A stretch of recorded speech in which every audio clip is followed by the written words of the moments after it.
Rifani. Yang pertama saya Arifah Hanifah. Saya Sergio Octaviani. Saya Ginta Sabila Kurnia. Saya Putri Handara. Saya Reskita Nadia Rahmi. Saya Rafifah Trinanda. Saya Rizky Hamdani. Saya Dika Kurniasi. Saya Tiara Dwi Antonia. Saya Adela Sukma.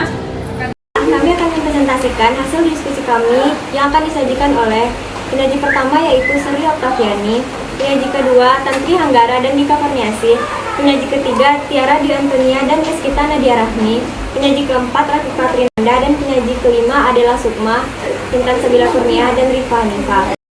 Kepada semua penyaji dipersilakan untuk menyajikan materinya. You got me, baby, I got your back. Looking at you, thinking about all of the ways that you know me. I can't get enough. We got the future, burning the past, good and the bad, making it last. We are what I want and I want what I already got. When you come through the room, I know that you know if you fall, I won't be there. Let's light up like the moon.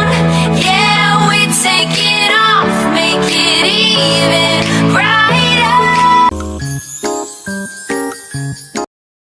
Lampiran isi formulir yang pertama yaitu formulir screening pasien rawat jalan yang meliputi evaluasi dan resiko. Formulir screening pasien rawat jalan ini terbagi atas 19 jenis formulir screening.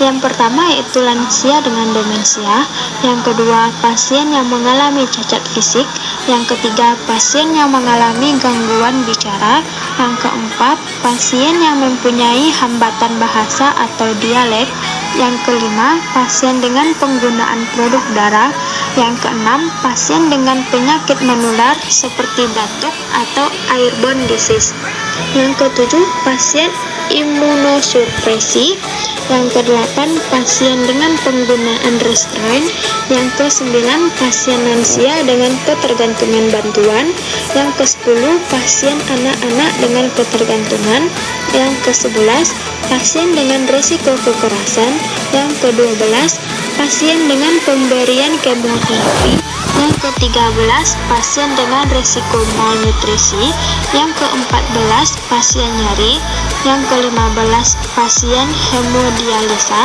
yang ke-16 pasien gelisah, yang ke-17 pasien dengan riwayat epilepsi, yang ke-18 screening pasien dengan risiko jatuh, dan yang terakhir yaitu pasien emergensi sesak nafas, nyeri dada, dan penurunan kesadaran.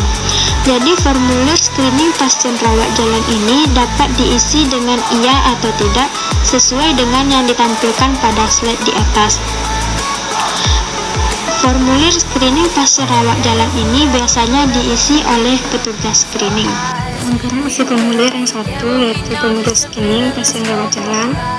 Formulir persetujuan umum yang diisi oleh tenaga kesehatan yang ditandatangani oleh keluarga pasien yang terdiri dari nama pasien, tanggal lahir atau jenis kelamin pasien, alamat pasien, nomor telepon pasien, yang kemudian dipersetujui oleh pasien atau wali atau orang tua keluarga pasien.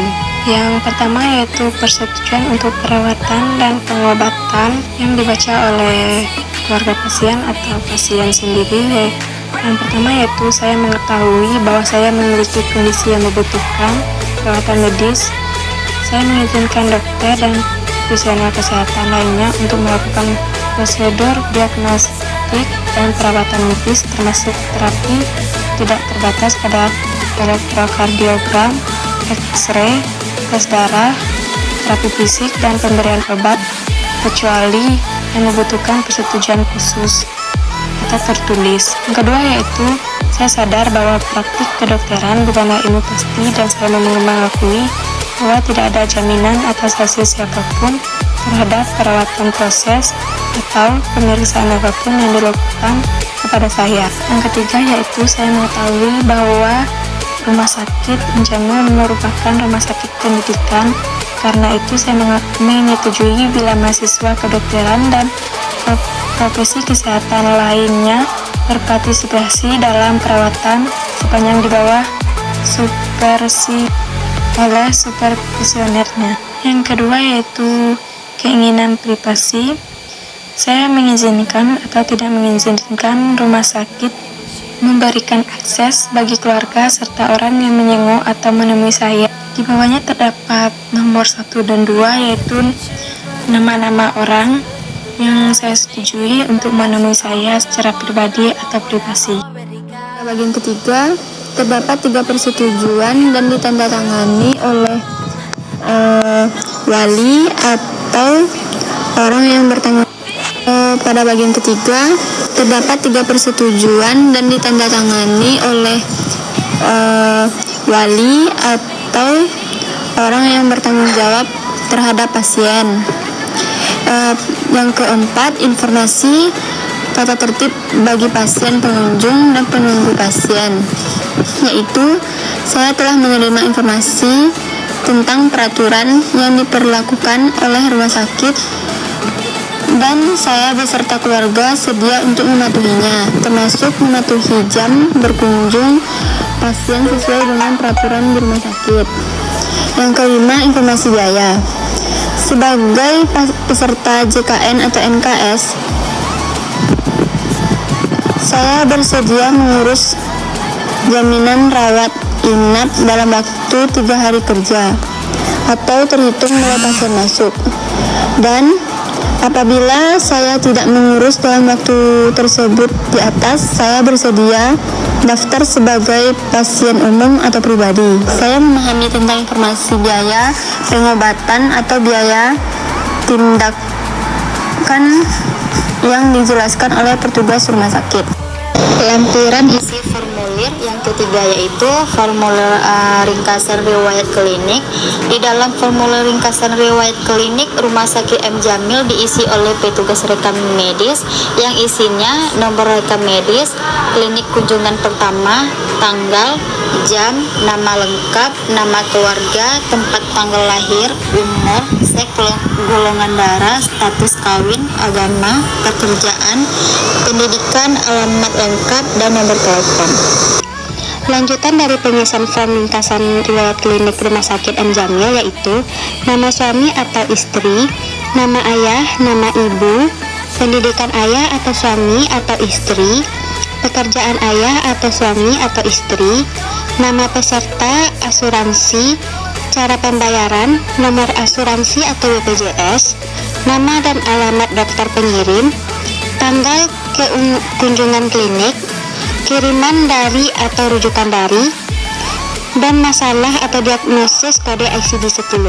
Dari formulir RSUD M. Jamil yaitu profil ringkas medis rawat jalan PRMRJ. Di atas formulirnya ada nomor rekam medis, ada nama, dan ada tanggal lahir. Di bawahnya ada alergi, riwayat rawat inap atau tindakan operasi terakhir. Petunjuk pengisiannya yaitu identifikasi pasien yang menerima asuhan kompleks atau diagnosis kompleks seperti di klinis, jantung, dengan berbagai komorbiditas antara lain DM tipe 2, total KNEE, replacement, gagal ginjal tahap akhir, dan sebagainya. Atau pasien di klinis neurologik dengan berbagai komorbiditas.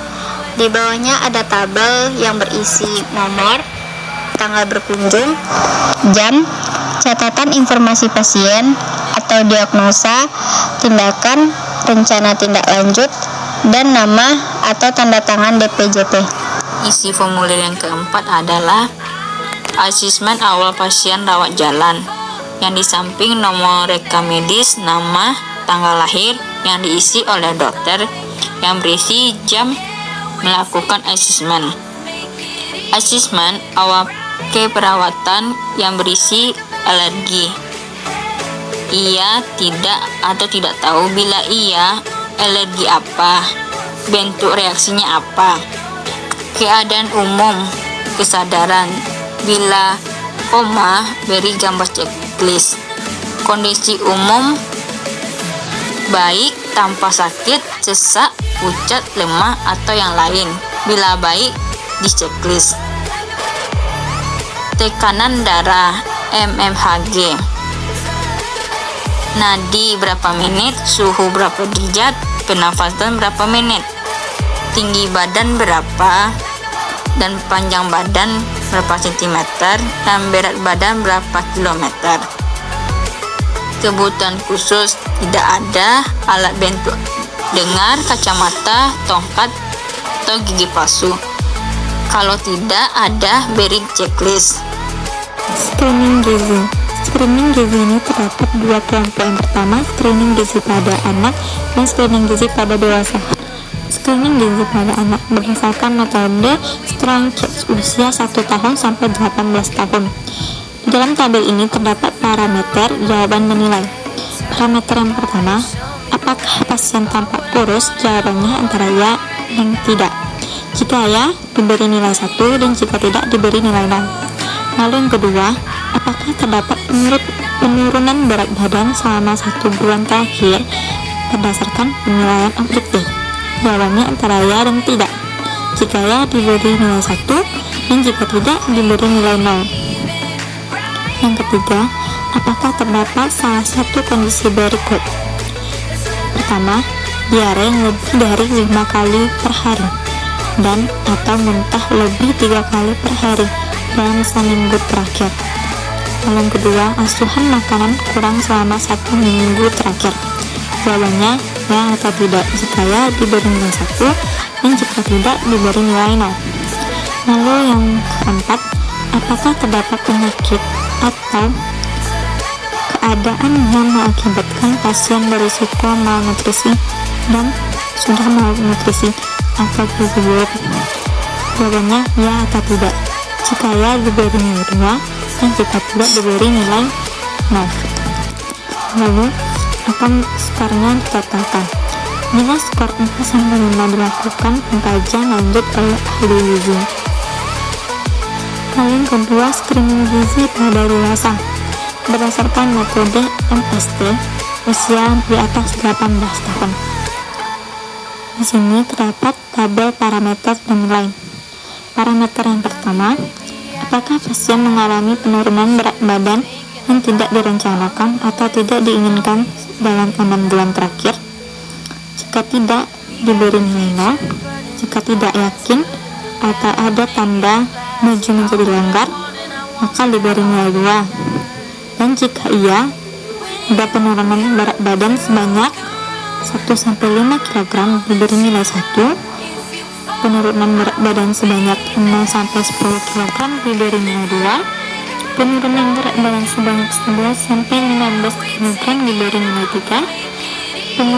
Penurunan berat badan sebanyak lebih dari 15 kg, maka diberi nilai 4. Jika tidak tahu berapa kilogram penurunan, maka diberi nilai 2. Lalu parameter yang kedua, apakah asupan makanan pasien berkurang karena penurunan nafsu makan atau kesulitan menerima makanan?